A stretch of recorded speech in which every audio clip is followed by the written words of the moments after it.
Good afternoon, everybody. We are back for our HR for UK Friday afternoon webinar. Before I get started, I will just give our attendees an opportunity to join us. I'm delighted to be saying that we have had a record number of people registering for this webinar. So clearly I'm doing something right by getting more and more people joining up to listen and learn a lot more about furlough and of course other HR matters. I'm just going to give everybody a few moments to actually get onto the webinar. As I say, we have had a record number. So let's just give those who are joining us for the first time an opportunity to find their way in and to get themselves onto today's webinar. So I can just see those attendee numbers starting to settle down a little. So I will probably give them about another 2 seconds to allow them to get in, and then I will get started, because today is another webinar that will go through quite quickly, and as always I've got more to say than what I have time for. So today's webinar is common HR mistakes that can cost your business dearly. Today is Friday the 17th of July and it is 3 o'clock.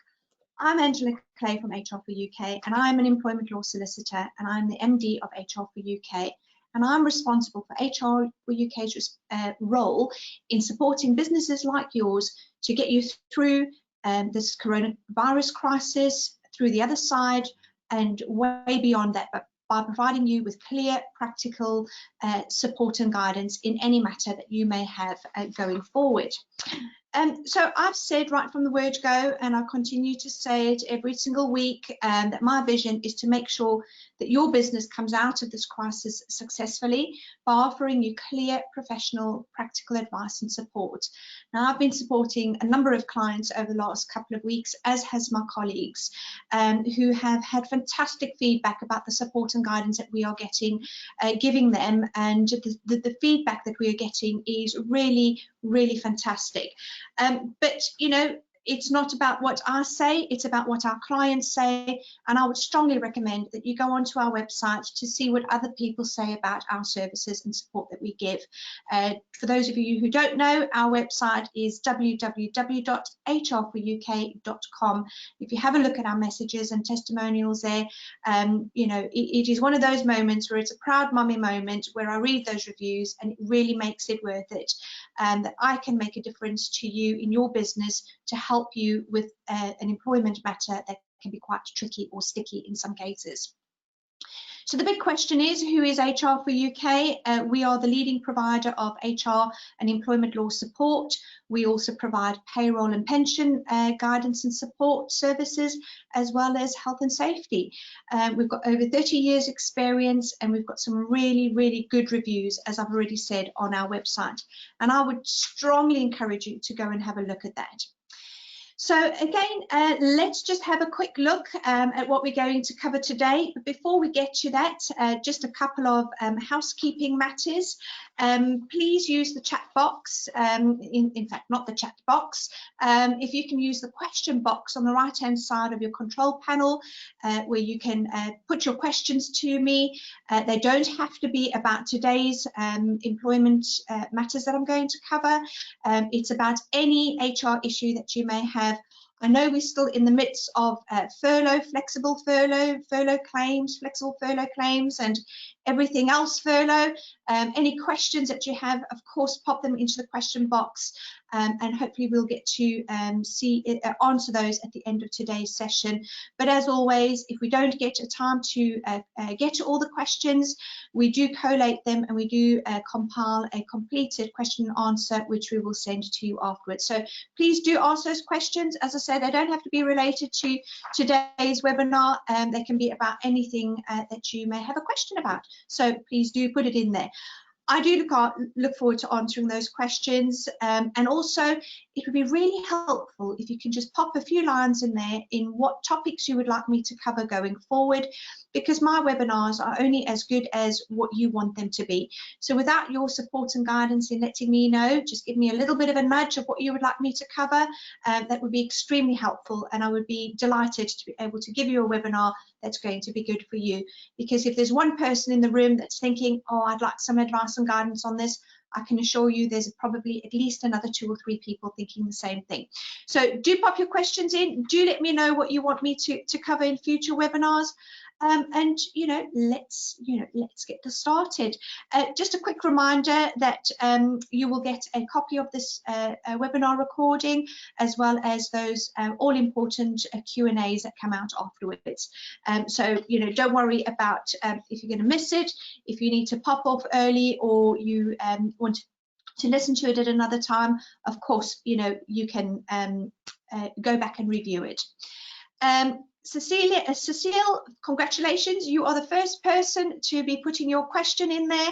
I will come back to those at the end of today. Amanda, you were a nanosecond just behind there. So thank you for putting those questions in, and I will come to them at the end of today. So today, what I'm going to be covering is my Friday afternoons. Wouldn't be a Friday afternoon webinar without an update on furlough. So I'm going to just quickly cover a couple of things that have happened and have been clarified over the weekend, over the course of the week. And of course, just a couple of quick reminders. I'm then going to look at some classic examples of HR mistakes that have cost businesses. I'm going to be looking at some real live cases, and I'm going to also cover off some top tips to make sure that you don't fall into the same trap as what these other businesses have. So again, what I will absolutely say is that if there are any cases that may ring a bell to you, hand on heart, none of these are HR for UK clients. These are cases that have been before employment tribunals. They are public knowledge. So HR for UK clients, you can sigh of relief. I'm not going to be referring any of your cases, but for those non-clients who are sitting in the audience, of course, if I happen to pick on a case that is relating to your organisation, or an organisation that you have worked with previously, or to any of the solicitors who are in the room, or HR companies who are listening in, none of these are related or directed at you. So it is purely a coincidence if that does happen. So let's just quickly have a look at an update on the furlough scheme, where we are. So we're well into the middle of July, and many businesses have been making use of the flexible furlough scheme, slowly getting those employees back into work for some days, and furloughing them for other days. And it's really working out very well for some organisations who are making it work to the best for their business. And I'm really pleased to hear that a lot of businesses are actually increasing hours rather than having to decrease hours. I've had some cracking questions about using the furlough scheme and holiday. I know I've covered this over in previous weeks, but now that we're starting to get into the flexible furlough side of it, it does get a little bit more complicated. And also, as we're starting to get to the second part of the year, where that accrued holiday is starting to decrease. So again, using the flexible furlough scheme as part of your making staff use up their holiday, as I say, is a really good way of limiting your liability. And as I said, I've had some really good questions coming in during the week on how they can businesses can continue to use the furlough scheme, even though it's on the flexible furlough scheme and holiday. Just a quick reminder that businesses are running out of time in relation to making their claims for their full-time furlough scheme. So this is for the furlough scheme that existed from the 1st of March through to the 30th of June. You have until the 31st of July to make that claim.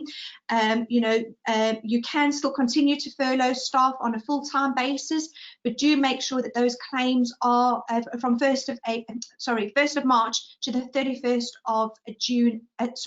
of June have been made, because of course from the 1st of July we had the flexible furlough scheme kick in. So 31st of July seems a long way away, but believe you me, it's not. It's in 2 weeks' time, and it will be here before you know it. So don't lose out by putting it to one side. Make those claims now so that you can get that all-important financial support from the government if you haven't done it.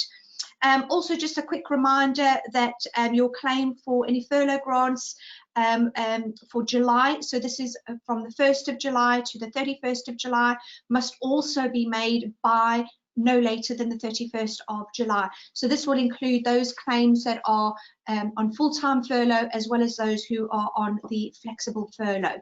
And so again, just some key dates to remember there. And this is a key reminder because, of course, in August, from the 1st of August, we will be having that first step change where the government is scaling back on their financial support for businesses. So also just a quick reminder, it seems to be my topic choice word for today, is just another reminder that you can still claim the 80% of wages, as well as employer national insurance contributions and employer auto enrollment contributions for the month of June. Sorry, I'm really getting confused today. For the month of July. For the month of July, you can claim 80% of wages, as well as employer contributions for national insurance and auto enrollment. That does change from the 1st of August. So again, make sure that you get those claims in when appropriate. As I say, key date, the 31st of July, and that I think I've covered that without confusing anybody anymore. So anybody who has been receiving the government updates or was on Twitter overnight, I have to say I sat back with bemusement. I'm sure that many people were sitting back with great periods of panic over the latest government guidelines that came out yesterday, where there was a sentence in HMRC's guidance which said that employers can use the coronavirus job retention scheme to pay statutory notice. Lots of panic happened. Some people were concerned that this meant that enhanced contractual notice periods could not be claimed under the scheme, but well done to everybody who put HMRC right, and I'm pleased to report that HMRC has this morning updated their guidance to remove any uncertainty, and really has said what we've been saying all along, that you can continue to claim furlough. You can continue to claim for a furloughed employee who is serving a statutory or contractual notice during their furlough period. Just a reminder that that is just in relation to the notice period. The furlough scheme does not cover any statutory redundancy payments.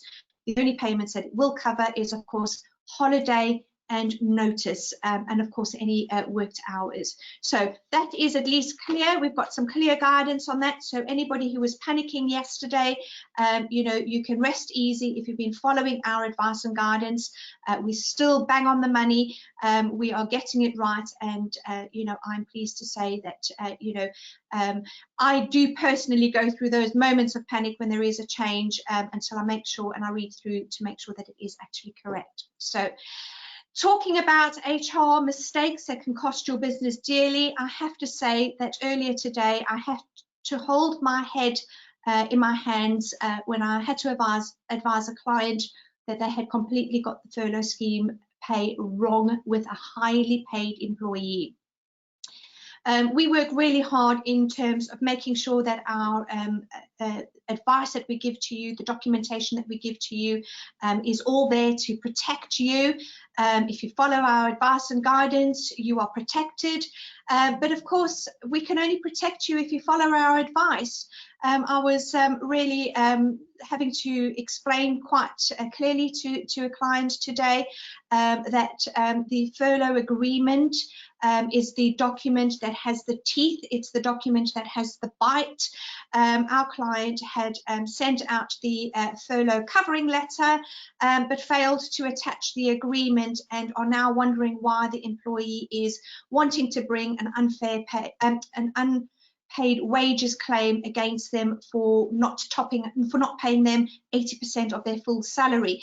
As I say, it was it is a high-paying employee, so of course it is quite a significant cost to the business, simply because they didn't send out the furlough agreement, which explains the breakdown on how that 80% of wages is going to be paid.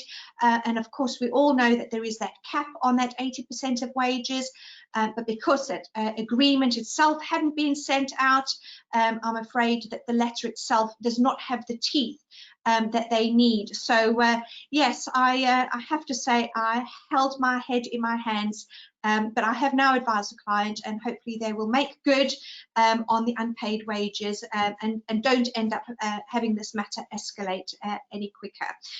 So hopefully there's nobody else out there who's done the same, you know, little blunder. But if you have, I could strongly recommend that you try and put things right. It may be a little bit too late, but if you are in the situation, do come back to me. Let me see how I can help you to get you out of that sticky situation. So let's have a look at some common HR mistakes that can cost your business dearly. As I said earlier on, these are cases, these are actual cases that I'm referring to. They are not HR for UK clients. Some of these are fairly recent, as in recent judgments that have come out in the last 6 months. Some of them are a little bit older, but I have decided to pick on them because I think they are very relevant, particularly in today's times with coronavirus, the measures that have to be put in place. And again, it just gives you a flavour on how easy it can be to make a mistake, but equally how easy it is to protect your business, to make sure that you don't fall into the situation of making these costly HR mistakes. My top tips will come out throughout, you know, the examples that I'm going to give, but it really does boil down to just a few things. And if you can take these away and apply them to everything that you do, you would be sure to be on the right footing right from an early stage. So the most important things, of course, is to follow a due process. We have disciplinary, grievance and appeal procedures in place. For those HR for UK clients, we have a whole a range of policies and procedures that you get as part of your subscription model with the employment handbook, and these go a long way to be able to protect your organisation. For those who are non-HR for UK clients, I would strongly advise you to go and have a look at your handbook. Have a look, see when last they were reviewed. Are they still up to date? Are they still relevant in today's time? And make sure that you constantly review these to make sure that if you are found in a situation where you do need to refer to a policy or a procedure, you have got one, because it'll go a long way to help you. Whenever you're going through due process, make sure that you investigate, investigate, and investigate some more. Dig deep, look at some really difficult questions, ask some more questions. The more thorough your investigation is going to be, the better foundation you will have going forward. So make sure that you carry out a thorough investigation, because asking those questions will set you in the right place, in the right framework to be able to continue to progress the matter, perhaps to a disciplinary and even to appeal. And these will come out in some of these examples that I'm going to share with you. Make sure that you document everything that you do. Having an audit trail is so important, because what you remember in real time and what you remember perhaps 12, 18 months down the line, you know, we all have fading memories. It might not be quite the same or quite as serious when you look at it, perhaps, you know, even 2 or 3 days down the line. Was it really what it felt like at the time? I know that many managers, you know, want to shoot from the hip because of an instant decision that they're making. You're firing instantly, but don't let that fire backfire on you. And I do take that quote from my colleague, so I can't take any credit from that. So, you know, don't shoot from the hip and don't let it backfire on you. Make sure that you act fairly and reasonably in everything that you do. Fair and reasonable behaviour goes a very long way, and being able to demonstrate it, particularly in a tribunal, will quite often save you a lot of money. So always ask yourself the question, am I being fair in what I'm doing, and am I being reasonable? I can talk for hours about what is reasonable and what is unreasonable, but we always need to have a look at, when we are talking about dismissals, what is reasonable in all the circumstances? What is that band of reasonableness? What would another employer in exactly the same situation do? Would they come to the same decision or conclusion as you? And that's the big question. But again, you know, having policies and procedures, following those policies and procedures, because it's great having them, it's not so great if you don't follow them. So let's have a look at some cases, and I'm going to start off with a fairly, it's a fairly recent case, but it is a reminder more on what we are facing at the current times. So this case comes out of a health and safety issue, and it's hand sanitizers, allergies and health issues. So for the last, I don't know how many weeks, I've been banging on about COVID-19 risk assessments. I've been banging on about making sure that you put measures in place. I've quite often talked about having hand sanitizer readily and available for your employees. So hopefully you've taken all my advice and guidance. You have set up several hand sanitizer stations within your workplace. It's part of your precautions in controlling the spread of the coronavirus. But one of your employees is refusing to use one of the products that you have put out there. So what should your response be? So from the starting point, the government has made it very clear that hand cleanliness will go a long way to stop the spread of the virus. Like many health conscious organisations, you are probably regularly reminding your employees, wash your hands. It's that 20-second, hand washing exercise that we go to. I think we started off with singing it to Happy Birthday. It may have progressed from there, but the key message is washing your hands for at least 20 minutes with hot water, and soap will go a long way. But you might have gone that one step further and supplied hand sanitizer for staff to use. But let's suppose you have an employee who is refusing to apply the hand sanitizer that you have supplied. So what should you do? So first of all, I would advise you to ask the employee, what is the objection? Why are you not wanting to use the hand sanitizing lotion or gel that I have supplied? It might come as a surprise when I now tell you that you're not under any legal obligation to supply staff with hand sanitizer. Equally, staff are not under an obligation to actually use it. The HSE actually points out that hand sanitizer should only be supplied where you don't have hand washing facilities. So why am I saying make sure that your staff use it? So the top tip here is, of course, that employers are being encouraged to make sure that hand sanitizer is available, because this could actually reduce staff from feeling quite anxious. But let's go back to that objection of the employee not wanting to use the hand sanitizer that you have provided. So what are the alternatives? Well, you can simply say to the employee that they don't have to use it. You could suggest to the employee that if they don't like the product that you are supplying, that they bring their own. But you should always inquire, dig deep, ask the question, ask the employee, what is the reason for their objection? If they simply don't want to use it because they don't like the smell, or they just don't like the choice of product, perhaps they don't want to use something generic or something that's not got a label on it, and they would prefer to use a product that they are more familiar with, then that's fine. But you should impress upon them that the importance of keeping their hands clean at all times, and the importance of high hand hygiene measures that you have put in place. But if an employee has raised their objection because they have a medical reason behind their objection, this should be taken seriously, because they might have an allergy to an alcohol-based hand sanitizer, or they might have an allergy to certain fragrances, or a skin condition which might be preventing them, or might be making using your particular type of sanitizing gel or lotion, I think they are just gels and lotions, making it that they can't actually use it.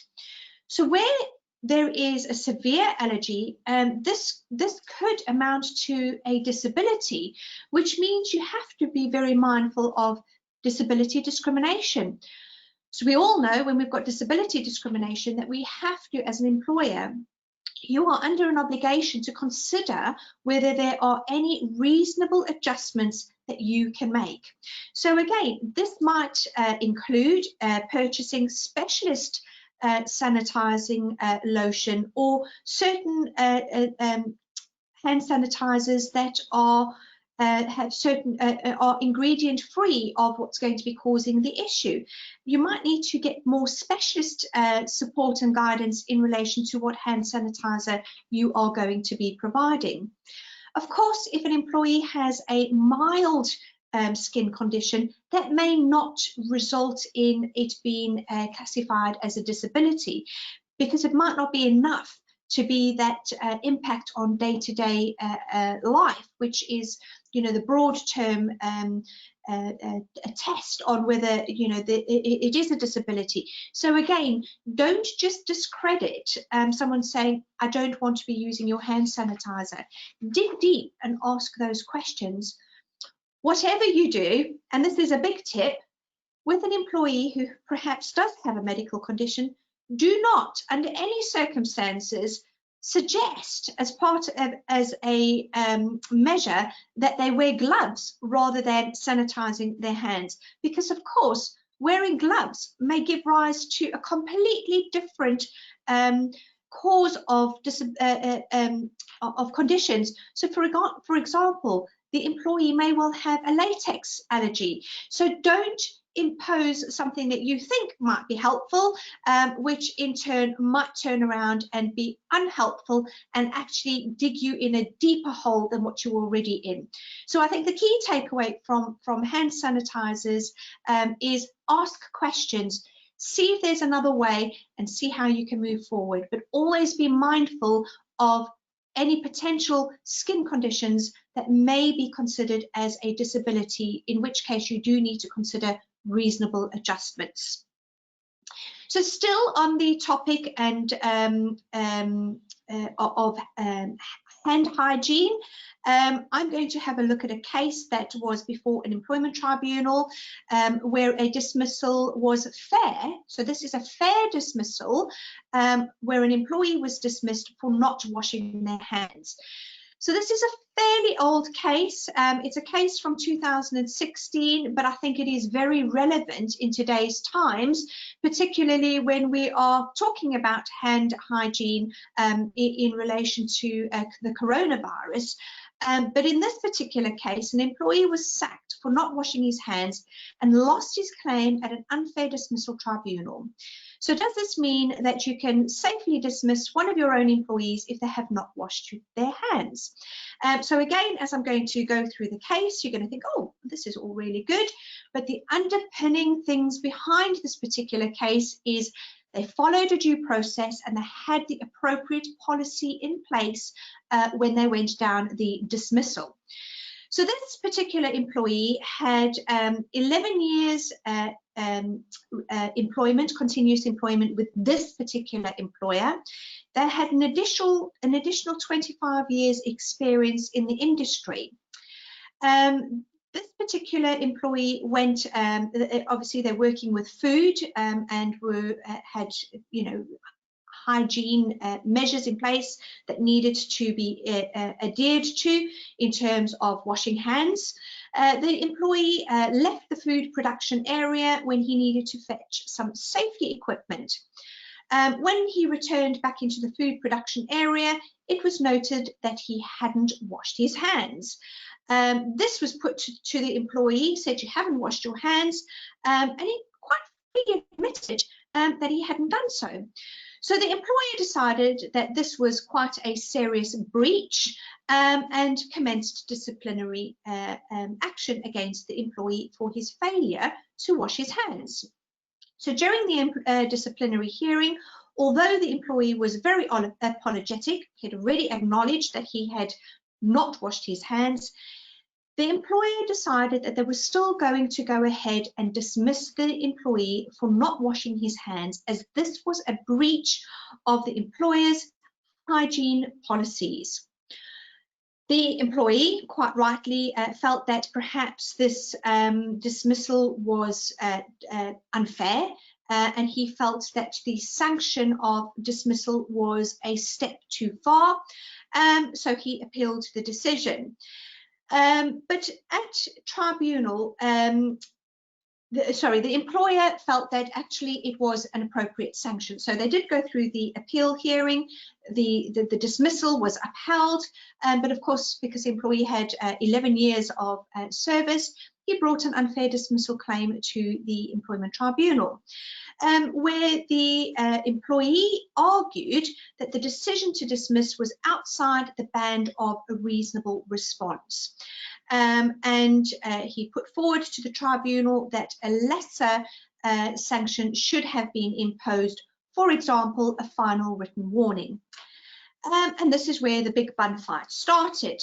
So the employer's legal team explained to the tribunal that the nature of the business, they are in the food industry, its business and its reputation was very important to them, and they took hygiene matters extremely seriously.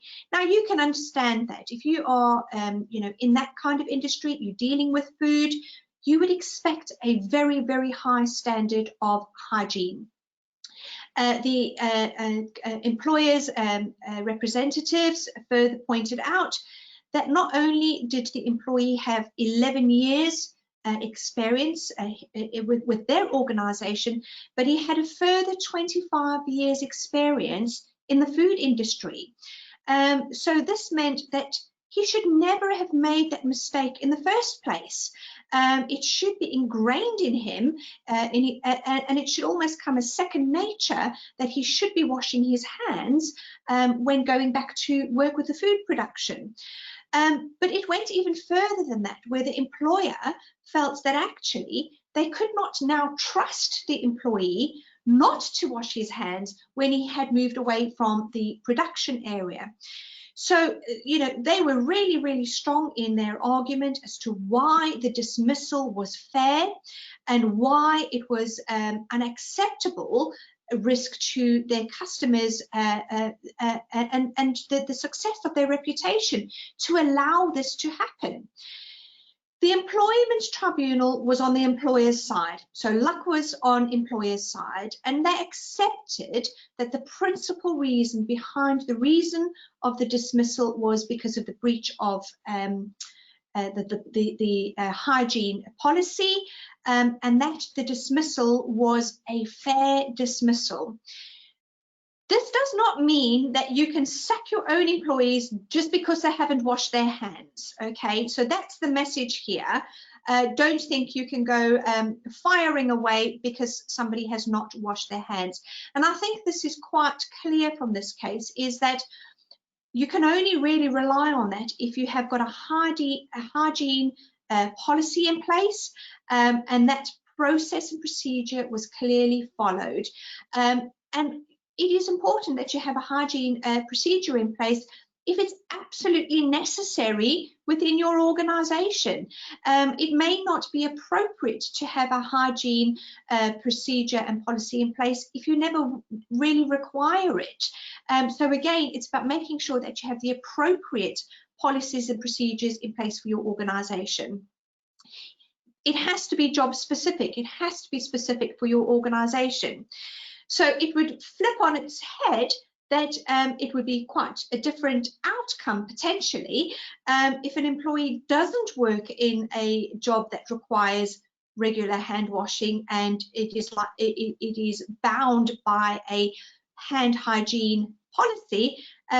In a dismissal in that case is highly likely to be found to be an unfair dismissal, in which case you may be faced with having to pay out compensation for an unfair dismissal. So I think this is an interesting case. It's quite relevant in today's times, but a tip here is where an employer is seeking to dismiss a long-serving employee, do take their length of service into account. Do make sure that you have a look at their record. If they have got a clear record for that long period of time, don't automatically assume that you can dismiss them.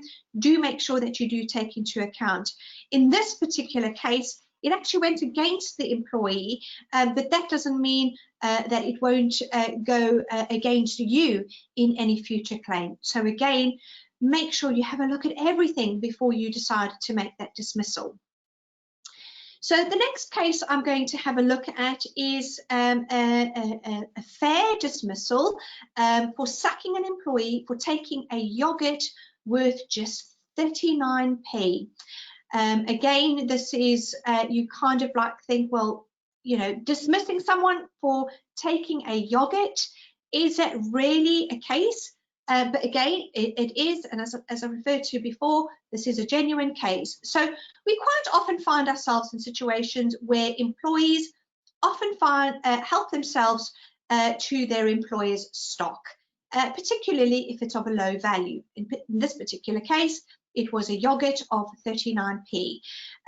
But recent cases show that you don't have to prove that the misconduct is beyond all reasonable doubt. So from an employer's point of view, what are you required to do? So this particular case, goes back to probably around about 2012, where this particular case happened. So, you know, a fairly old case, but it is still very, very relevant for today's time. When I was picking these cases out, I wasn't looking for cases that were, you know, recent cases. I was looking at those ones where you look at the top heading and you think, oh my gosh, this will really be a good one to share. So, you know, fairly being sacked for taking a yogurt of 39p certainly caught my attention. So let's have a look at this case. So in this particular case, the employer noticed that on a regular basis, yogurt pots were missing from a particular location. This is in a warehouse, so again, you know, there would have lots of other items. So in order to try and identify why these items were disappearing, the employer decided to install CCTV footage. Of course, this is pre-GDPR, so we didn't need to go through that consent part of it. But nonetheless, CCTV footage was installed. And in September 2011, the security guard reviewed the CCTV footage where the security guard spotted that the employee was picking up a small, unidentifiable item and putting it behind his back. After this, it disappeared. So, having reviewed the CCTV footage, going over various sort of different aspects of it, the conclusion came that it was a small pot of yogurt that had disappeared. And of course, we can identify that it was this one particular employee that was at the location where this yogurt pot disappeared. They invited him to an investigatory meeting. So, first step in the process, investigatory meeting, where they presented the information to the employee and the employee denied any wrongdoing. Unconvinced, of course, we've got CCTV footage, unconvinced, the employer put it to him that we are accusing you of taking a thick and creamy Golden Acre yogurt pot valued at 39p on the date in question. The employee was subsequently invited to a disciplinary hearing, and at that disciplinary hearing, they reviewed the CCTV footage, which lasted over 4 hours, where during the CCTV footage, which was played over a number of times, the employee was given plenty of opportunity to put his hands up and say, you know what, you've caught me out. But the employee was resistant and argued that there could be a number of innocent explanations as to why he was there at the same time. But he didn't elaborate on what any of those innocent explanations could possibly be.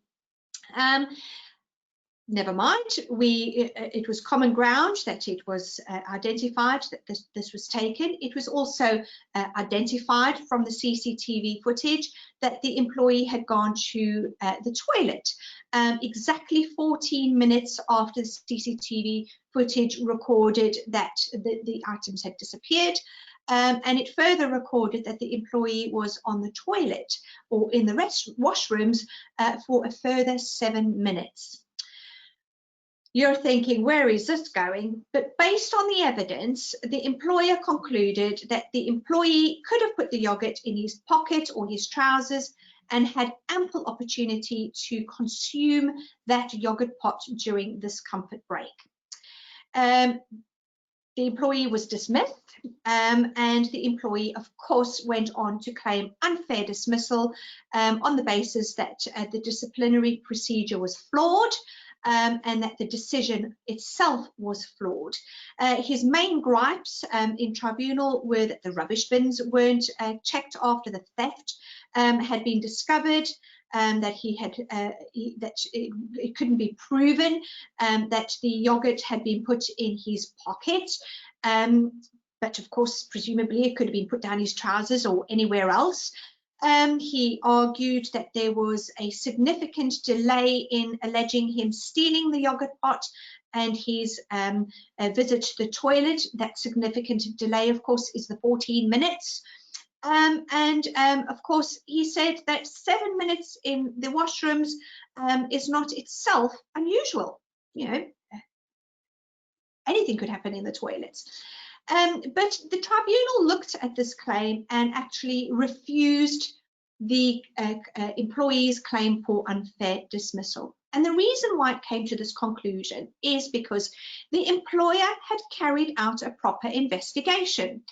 It would, of course, not have been possible to check the bins because they had already been emptied by the time that this further investigation had been carried out. But what the employer was able to demonstrate in their investigation and their documentation notes following that investigation, the employee had raised it as a potential defence that you didn't check the bins. The employer was addressed every single concern that the employee had raised. So again, that goes a long way to demonstrate that the employer had carried out a reasonable investigation, a proper investigation. They had addressed the concerns that the employee had raised. And when they came to the dismissal, the employer reasonably and honestly believed that the employee had stolen the yogurt pot, and that belief was reasonable based on all the evidence. So when we're talking about the evidence, we're looking at the CCTV footage, we're talking about the disciplinary, we're talking about the investigation notes. So the reasonable belief was that the employee had taken that yogurt pot. So the dismissal was a fair dismissal. So the top tips that we can learn from this particular case, it's a common misconception that in order to dismiss an employee, the employer must prove any wrongdoing beyond reasonable doubt. That is not true. Beyond reasonable doubt is for the criminal courts, in employment courts. All that an employer has to do is show that you have followed a fair disciplinary procedure, which includes carrying out a thorough investigation and hold a reasonable belief about the alleged misconduct, which is a much lower threshold than what you have in criminal courts. So again, you need to make sure you follow that fair procedure and process. Where you suspect that an employee has committed theft, don't beat about the bush. Go straight to the allegation. Make it crystal clear what you are alleging the employee has committed. So it's clear in the disciplinary notification letter, and make sure that only those matters are dealt with at the particular hearing. So we've done a fair dismissal. Now let's look at an unfair dismissal, and I'm getting very conscious of the time, and I've got stacks of cases here, but I'm going to see how far I can get so as I can still get to those all important questions, and I do want to get to those. If you need to leave at 4 o'clock, don't feel that you're going to miss out, because those questions will come to you. But those of you who stay on, thank you for staying on. But I'm going to quickly move through this one. This is a fairly recent case. When I say recent, it was 2018, so not very long ago. It's 2 years old, but I think it's quite relevant. And I know that many businesses often feel that they're in this situation. So this is where an individual, the employer was found to have unfairly dismissed this particular employee, and I'm going to go through the stages where they went wrong. But I know when I tell you the reason why the employee was dismissed in the first place, I'm sure many of you will be nodding your head and say, I would have done exactly the same. But by the time I get to the end of it, you will be saying, I would have done exactly the same, but I would have followed a different procedure. So bear with me. So this does use some choice words, which I am not going to repeat, but in this particular case, it was an unfair dismissal for calling a boss it starts with a TW and it ends with a T. I will let you fill in the letters in between. But the tribunal ruled that the employee was sacked for calling his boss a choice word, was unfairly dismissed and awarded him a whopping £19,000. So what did the employer do wrong? Now, as I said to you, if anybody called me that, I think I would probably be the first one to want to be thinking you're out the door and you're sacked. But of course, we know better than that, and we would advise them to take a different approach. But let's have a look at this one. In this particular case, the employer had a flying company, and the employee was required to provide flying services to their customers. The employee was required to personally perform a 50-hour service with another colleague. And when they attended work the next day, it was established that the individual had not carried out the work that they were required to do the previous day. And this meant that the employer had to use a different aircraft. The employer was probably quite rightly unsatisfied with that, because you were required to do something, you didn't do it. And the employee who passed, the manager, complained about the service that he had provided or hadn't provided, and he heard what he thought was a sarcastic comment. Tensions rose between the two employees, and the employee got quite frustrated and turned around and called his manager, starting with a TW, ending with a T. In the process, the employee started to walk away. The manager was quite angry about this, used a few more choice words and said, don't call me starting with a TW, ending with a T, and threw a cup of tea at the employee. And the employee was really frustrated with this and saying, don't call me choice words, or I will, some more choice words, hit you. At this point, the employee realized that he had gone too far, and made it clear that it wasn't his intention to hit his boss.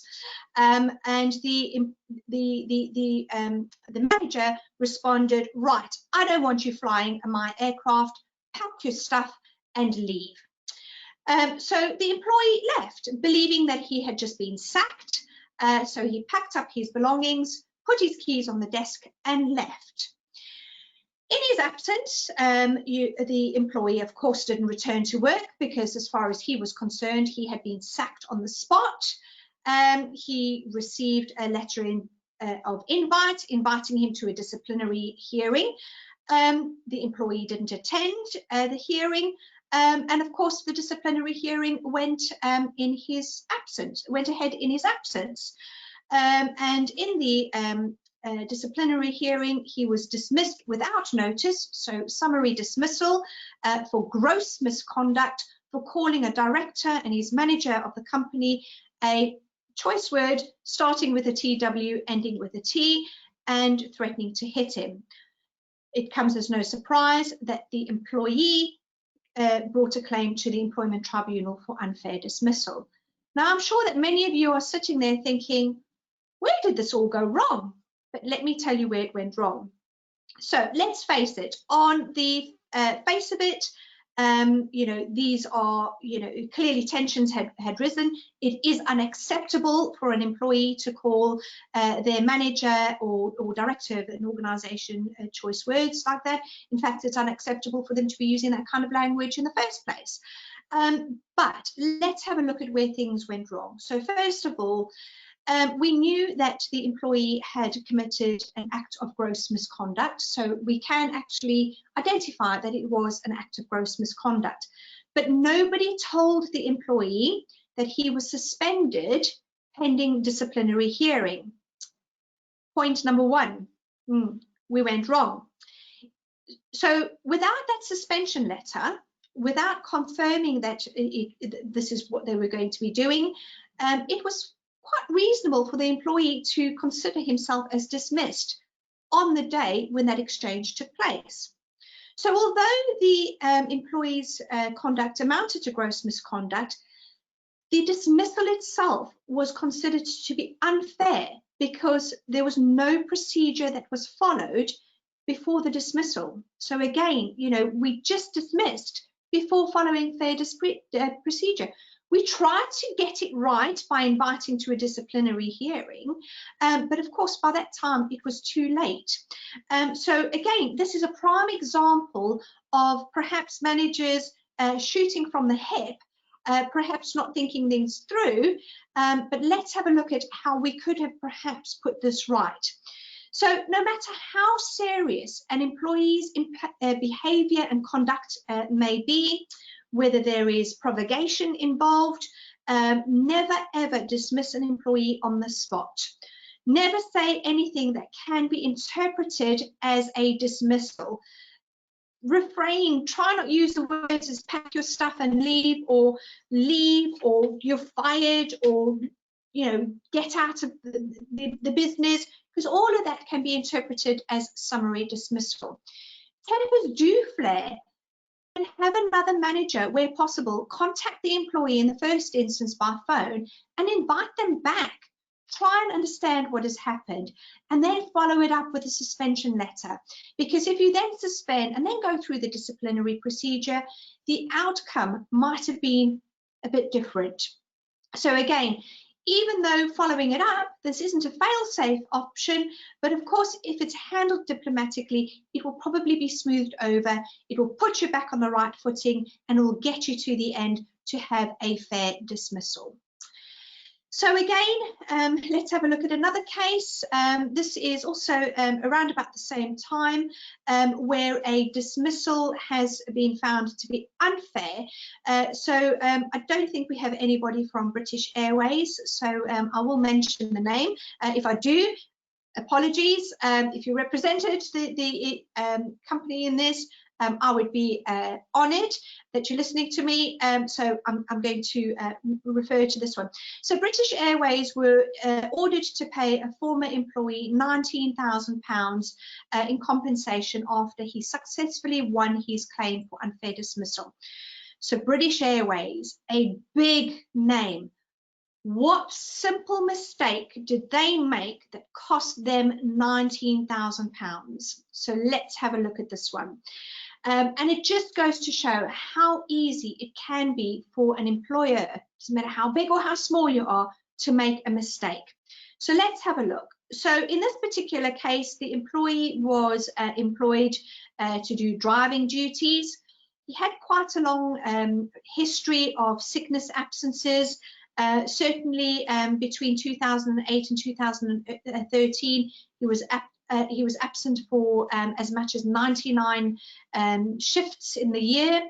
In 2014, he was signed off for long-term sickness absence due to a knee and a back injury. We fast forward to the end of 2015, where he was once again signed off sick. He had a medical certificate, a footnote, that explained that he could not drive. British Airways referred him to occupational health to try and get him back into work. The occupational health was neither a doctor nor an eye specialist. And the occupational health actually recommended that the employee was fit to return to work. Of course, the employee disagreed with this. And ultimately we went to an eye specialist who provided a report which actually said yes, the employee can return to work, but he should not drive at night. So we had that clear medical report on what they could and couldn't do. Despite this, the employee didn't return to work. British Airways invited him to attend a disciplinary hearing. However, the letter of invite did not let the employee know that one of the possible outcomes of the hearing was dismissal. So even though the employee went through the internal appeal, the dismissal was still upheld. So even though this was identified as a flaw in the process, the dismissal was still relevant. So when it was in a tribunal, the tribunal noted that whilst the British Airways had conducted both a capability and a conduct issue, which can be run in parallel at the disciplinary hearing, what it failed to do, it failed to inform the employee that one of the possible outcomes was dismissal. So it's really important to make sure that even when you do have a policy and a procedure in place, that your documentation really supports that.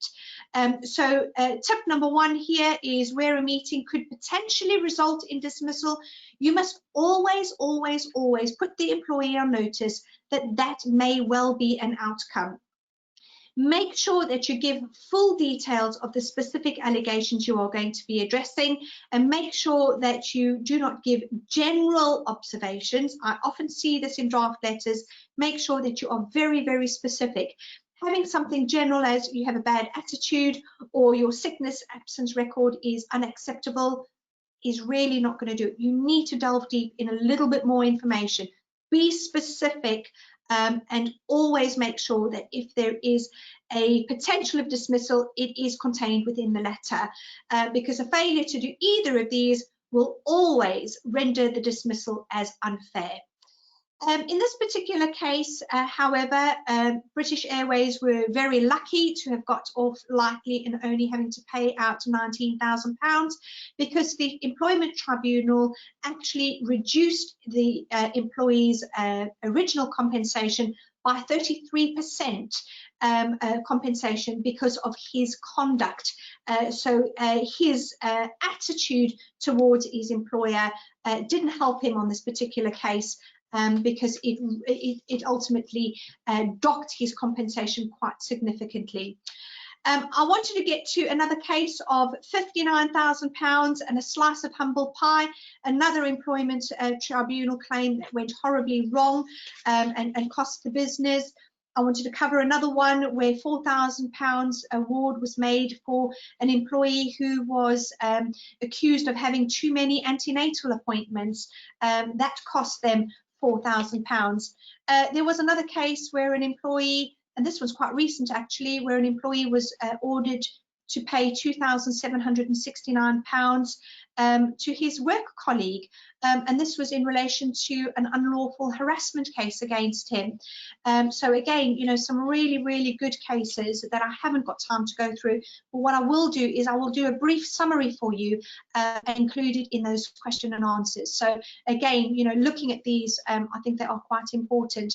Another one, dismissal is the final straw. Well, we all know that in constructive unfair dismissal cases, an employee has the right to claim the final straw. But my big question to you is, can an employer claim a final straw? And the answer to that is yes. You can dismiss on something that may have been an accumulative issue, but it always goes down to making sure that you do follow due process, because we all know the saying that it is the final straw that that has broken the camel's back. But of course, it may not have been the worst act that has broken the camel's back. So again, I will touch on this. And then, of course, the worth of a policy. I cannot stress enough how important having a policy in place will go to protect your business. So as I promised, I will put some summaries together on those particular cases, particularly if you are really interested to know about the £59,000 award that was made in relation to some banoffee pies that were not delivered. So again, as I say, £59,000 and a slice of humble pie. I will get that to you to make sure that you don't make that same mistake. So I have run out of time, but I am going to quickly have a look at those questions and answers so that I can get to them. Thank you so much for getting them in. Let's have a look at those. So this question is from Celia.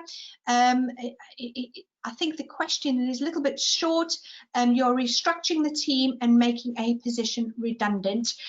So there's no more detail about that, but what I will really stress is that going through redundancies, whilst it is a process that you are going through, you've got to make sure that is more than just a tick box exercise. You've got to make sure that if you're going through a redundancy process, you do consult, you get those all-important letters to employees, and you make sure that you consider alternative employment in that process. And of course, that you are able to demonstrate that you're acting fairly and reasonably throughout that entire process. Celia, if you want some more information on that, you can go to our website. We have got some details on that, but if you have some more specific questions, do come back to us. You can ask that through going to our website by filling in a contact us form, which is on our website, www.hrforuk.com. You can, of course, email us, doing an email into info@hrforuk.com.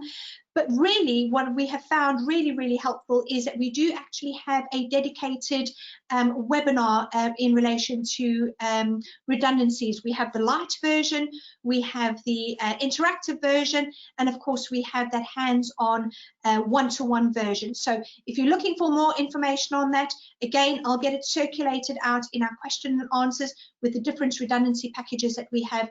Those webinars, I was fully booked yesterday, in providing our 3 o'clock web, not yesterday, Wednesday. The days are all merging into one. Wednesday, I did our handheld redundancy webinar, which went down an absolute treat. Everybody found it extremely helpful. And of course, we do have our crisis package where we can help you, where we actually step in and we go through step by step with you throughout the way. And I know that we have concluded a number of clients with doing that. More of them are coming to the end of that process because, of course, wanting to tie it in with the end of the 31st of July. And we've had some fantastic feedback on that. So I'm not sure if I've answered your question, but do come back to us if I can help any further.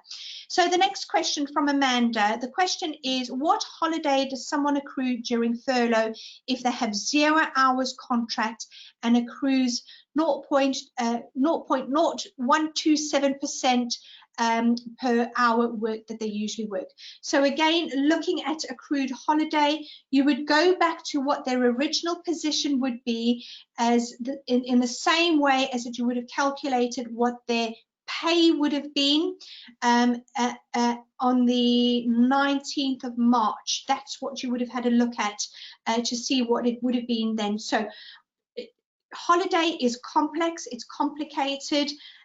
Go back to what their entitlement would have been and how you would have calculated it on the 19th of March. Apply that during the furlough period, and that is what their accrued holiday would have been.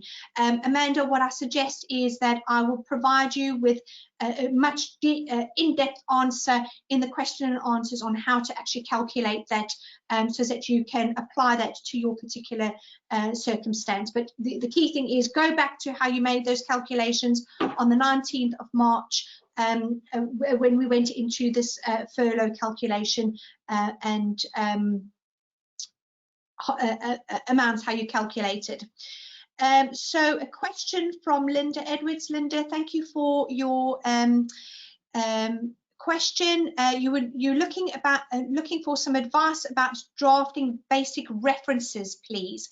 So references are a little bit tricky in the sense that businesses should only provide basic references. And the reason why we say basic references, the reference should refer to the employee actually working for the organisation, their start date and their finish date.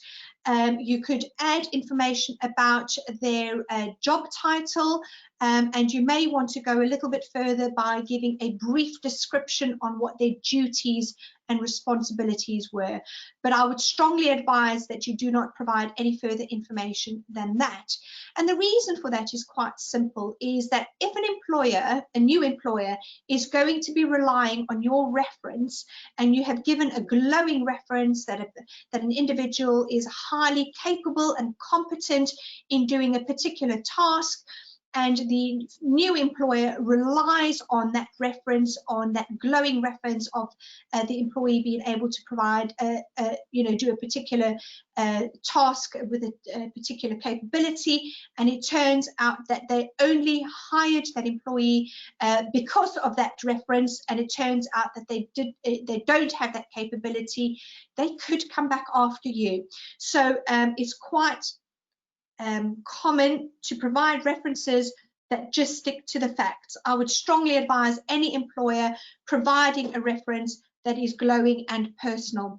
If you do want to provide a personal reference, do it as an individual rather than from the company, because this will be a personal individual reference rather than a company reference. So Linda, I hope that answers your question, but if not, do come back to us and we'll be more than happy to help and guide you through.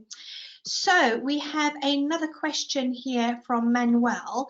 Oh, let's have a look. This is quite a long one. Let's see if I can make this a bit bigger.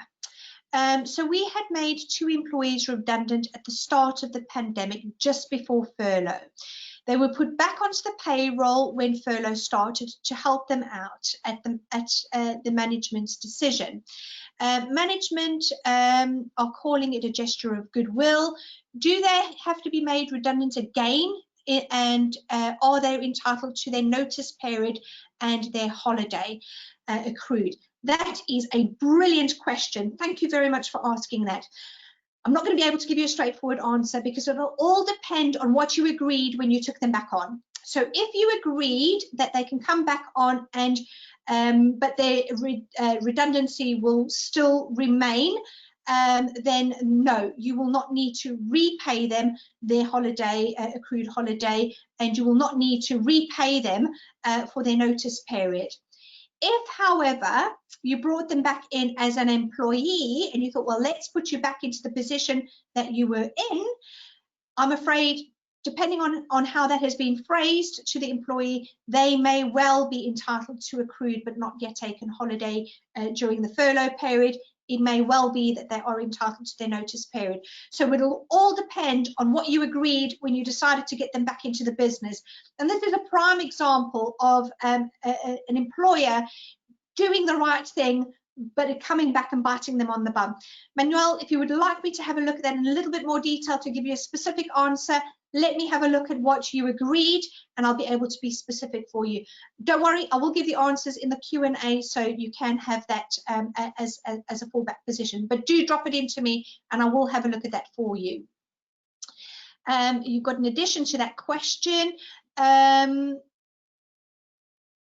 So as an addition to my question, no furlough letters, process, procedures were sent out to any employee. Okay, so we don't have any agreement. I think I would still like to have a further conversation just to understand what was verbally agreed. What was the sentiment that was provided to the employees and what was their understanding? It may well be that we will be able to call their employment at an end. I'm presuming that you are working towards the 31st of July because at that point there is no cost to you. And again, I think it would be best practice if you haven't already done it.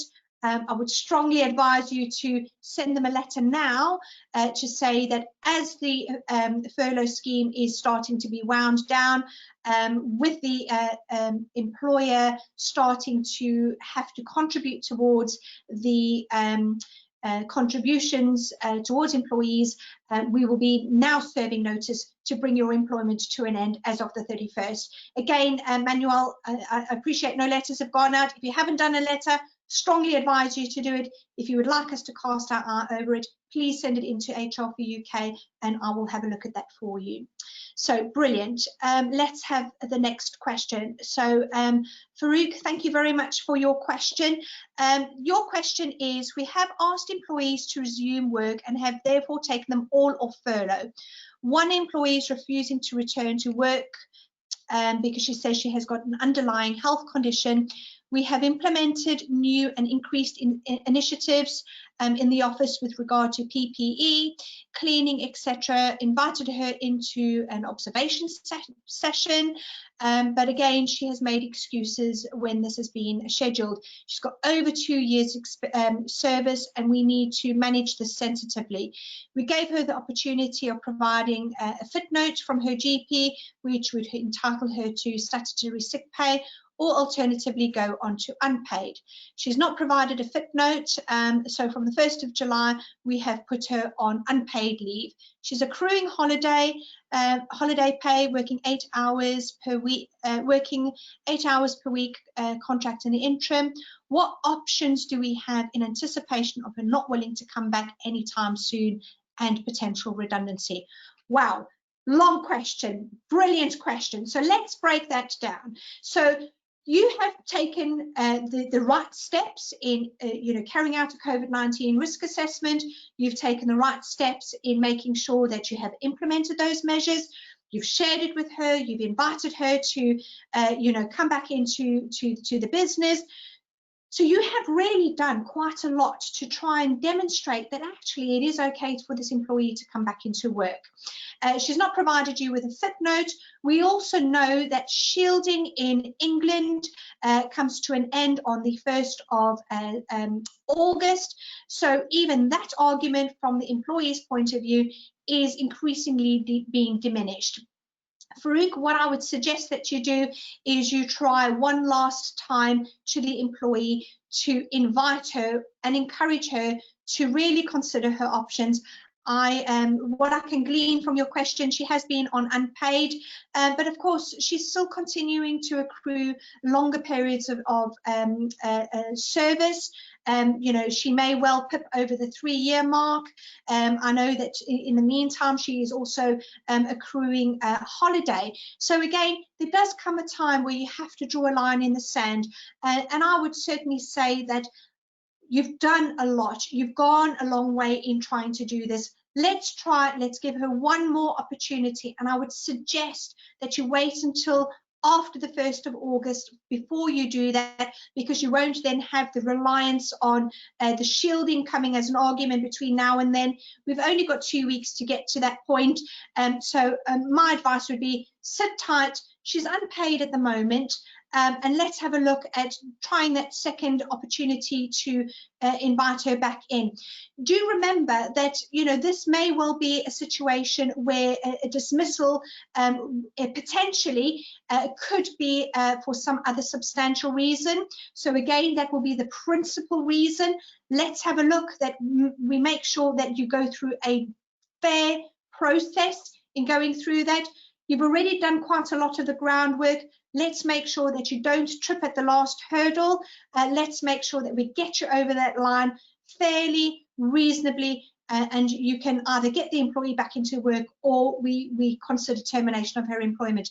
Farouk, I would strongly advise either get in contact with Vanessa or myself. Let us escalate this for you and let's take this forward for you. So again, hopefully that's answered your question. We've got loads and loads and loads of questions. I've got probably about 3 minutes before I turn into a pumpkin. So let me see how quickly I can rattle through this. I have got a question here from Helen. Helen, thank you for your question. On the reduced furlough rules, August to October, if we keep a higher paid member of employee on furlough, how is the salary worked out? Okay, so throughout August through to October, the employee must at all times receive at least 80% of their wages. So at least the maximum cap of £2,500. But of course, what it does mean is that the government contribution is going to be prorated and scaled back as we go through the next couple of months, as that percentage that they are offering is going to be reduced. The employer contribution will be increased, but from the employee's point of view, up until the end of October, they must receive at least 80% of their wages, up to a cap of £2,500. So I hope that answers your question, Helen. Let's have a look at this last question. Judith, let's see. So sorry, Angela, I've had to dial off. Thank you for a very informative session. Sorry, Michelle, that you've missed that. What I will do is I will quickly run over to the next question. So these look like sort of tying up questions. I'll whistle through them very quickly. Have to leave the webinar. Will there be a transcript? There won't be a transcript, but you'll have the recording, and you can rewind and rewind and rewind and keep rewinding until you've got all the information. We will have it as a Q&A afterwards. Let's have a look at this question. What happens if bullying of vulnerable people is seen? Do you still have to go through the same procedures leaving an employee at work? Absolutely. Whatever the perceived act of conduct, whether it's an act of gross misconduct or ordinary conduct, you still need to go through the same process and procedures. If it is going to be deemed as an act of gross misconduct, of course, you must make sure that you suspend the employee, make it very clear why you are suspending them, and follow it through with the due and proper disciplinary process, which ultimately also gives them the opportunity to appeal. But it goes down to making sure that you have an absolute robust process that you are following, and making through that you do it. You cannot and should not be cutting corners, because that's where you'll find yourself in an employment tribunal facing those heavy costs.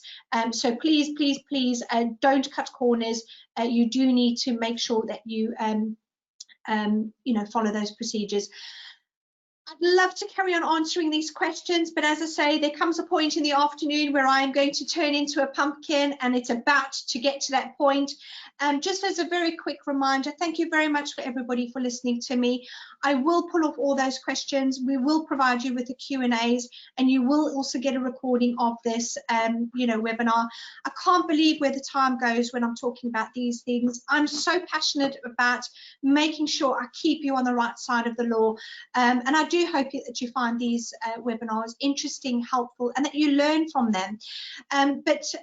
Just as a finish off, don't do it on your own. There is help available. Don't try and cut corners. Don't try and think, oh, I'll do this and I'll be okay. We do have help and support available. We have our crisis packages in whatever support that you are going to need, whether it is simple support or very complex support. Our crisis packages are tailor-made to your particular circumstances that you are facing. They are tailor-made to your business, both from what you need to see as an outcome to what you can afford financially. We look at it from every direction. So please, please do rely on us. Do come to us for help and support. There are lots of packages that we can help you with, from redundancy all the way through the entire life cycle of an employee. And I know over the last couple of months, we have been focusing on the here and the now, but that doesn't mean that the support we can provide you is only on the here and the now. We can help you with anything and everything. So do get in contact. Don't suffer in silence. Do speak up, particularly when there is help that is there and we can support you. So just a very quick reminder of where you can get that help. Go to our website, www.hrforuk.com. You can email us at info@hrforuk.com. You can telephone us on 01455 444 222 and speak to me, and I'll be more than happy to help you. So thank you very much, everybody. This has been another fantastic webinar. I hope you've enjoyed it as much as I have, but do remember to let me know what topics you would like me to cover. It can be anything in relation to employment law matters. Just a reminder, I'll be back here next Friday, same place, same time, and I look forward to seeing you there. Thank you very much, everybody. Have a fantastic weekend, and I'll see you next week. Bye for now.